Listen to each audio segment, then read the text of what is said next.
Howdy, friends. Let's make dinner. I'm of an Italian background, and my comfort foods are often sauce and pasta involved. Tonight, we're making lasagna. Now, I'm not making noodles from scratch. I don't do that, but I am going to do oven ready noodles.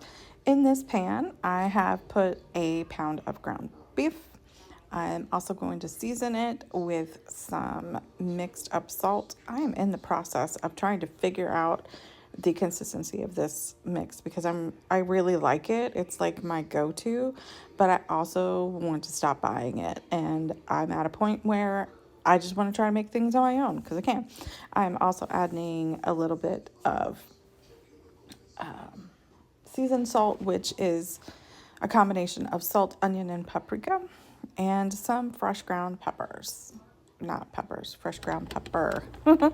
We're also going to shred a small block of mozzarella cheese, and this is a opened jar of homemade spaghetti sauce. Now, when I say opened, barely any of it was used, probably about 8 tablespoons, because we made personal pan pizzas with it the other day.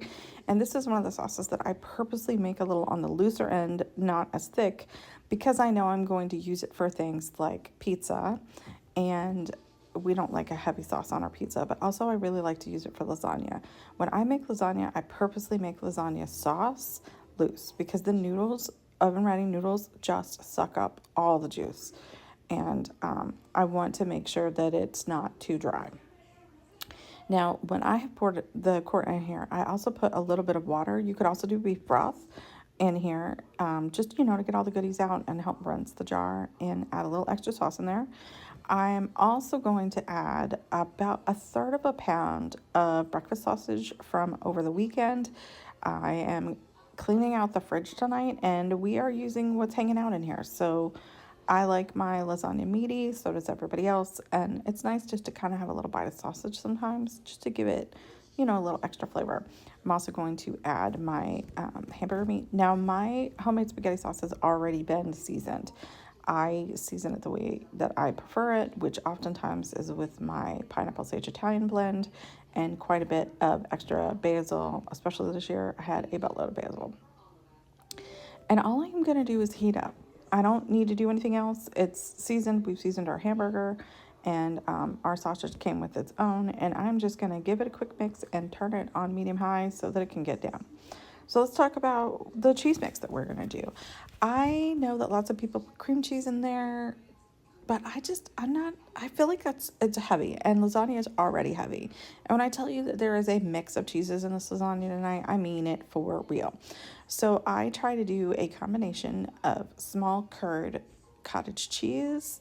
I typically get the 1% or skim version, whichever one there is. I don't want, I like the ricotta, but I don't want as much. Lasagna is not a healthy meal, but it doesn't have to be 80 pounds. It could maybe just be 50 pounds when you're eating it. That's what it feels like. We're also going to do a small package of ricotta. Again, I am going for the lower fat ricotta. And we'll do a cup of mozzarella cheese from the other night. There it is. This is from when I made pizzas with my stepson.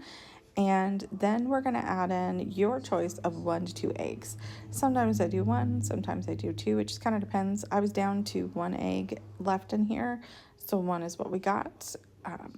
The egg is really just there to help it's like a thickening agent, just to make sure that it doesn't look sloppy and gloopy at all when you are plopping it in your lasagna. We're also going to add, I don't know, maybe about a tablespoon and a half of Italian seasoning. I'm not trying to heavily season my cheese mix because I have already seasoned my meat and my sauce. We don't need a ton, but I don't want it plain. And then you're just going to mix it till it's well incorporated. To the bottom of my 13 by 9 inch pan, I have added some of my sauce, and I am putting the ready-made lasagna noodles. Now, I don't know about you, the noodles are never the perfect size, so I always just break them up in little pieces until I get it everywhere, because I do want noodles all the way to the end of my dish. because it's not lasagna if there's not noodles everywhere. Lasagna is a layer dish, and we are going to make at a minimum 3 layers. Sometimes I do 4. It just depends on how many people I think I'm cooking for.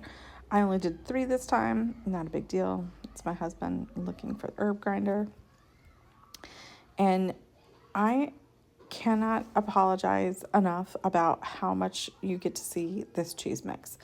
I just was talking to my husband while I was building this, and I kind of forgot that I was recording, so you're getting lots of the cheese mix. But basically what I'm doing is I'm laying the cheese mix out, and then I'm going to spread it evenly over the noodles because I want to make sure that we get enough so that it's not too thin. But, you know, you can still taste the cheese mix. But also I want to make sure that the noodles get enough of the cheese mix on there so that when we put the sauce on, you don't get just sauce. That's not good. We want lasagna all the ways, all the ways. And that's, you know, this is the beginning of your building. Lasagna is a layer dish, and this is what we are doing. So our bottom layer was sauce. Then we're putting noodles. We are putting our cheese mix down and making sure it's good and even. I am then going to add some of the sauce and meat mix. And I do want to make sure that you get a little bit of meat everywhere so that when you get your bite, you're getting meat. Now, like if you are not a meat person and you want to do a vegetable version of this, the vegetable version of this, instead of the meat, I would have sauteed zucchini and squash and a little bit of onion, maybe some pepper, and that would have been the quote unquote meat version of if you wanted to do this as a vegetarian dish. I've done that too. Now, I'm cleaning out my fridge, and I have a mixed bag of sliced cheese that's been in my fridge for a little while, and there's a couple flavors that just didn't go anywhere. So this is Havarti that I'm putting down. In the next layer, I end up using a little bit of Swiss and Colby Jack because I'm just trying to, get rid of things in order so that I make sure that I don't have expired or wasted food in my refrigerator. If you do not want to do this, you could totally do just mozzarella, but I'm not. We're just incorporating what I have going on. That whole block of mozzarella cheese we shredded earlier, we are putting it on the top evenly on top of our last layer of lasagna. And then we're going to lay down some foil, and I always spray my foil so with the hopes that the cheese does not stick to it. Because once we put this in the oven, we are going to keep it covered in the oven at 375 for 40 minutes. I found a little extra piece of cheese, and that was the power going out because there is a storm rolling through, and we live in the country. But it didn't set anything off, so that was the only flicker we had. Anyway, we're going into the oven for 40 minutes. Once the 40 minutes are up, we're going to pull it out of the oven, and we are going to take our foil off so that we can cook that cheese on top. I put this foil on tight, y'all. I had to take my glove off so I could get it off without ripping the foil because I like to reuse my foil. I'm a saver. But we're going to put this right back into the oven for another 20 to 30 minutes, depending on what level you like your cheese. Some people like their cheese on the browner side. I do not. But after 20 minutes, you are going to pull her back out. And again, if you would like your cheese a little warmer, do so. Anywhere from an extra 5 to 10 minutes. But here she is, and see all that happy juice. I let this sit for about 15 minutes before I serve it, and you can just tell the noodles just start slowly sucking all that juice up. But look at how happy this is.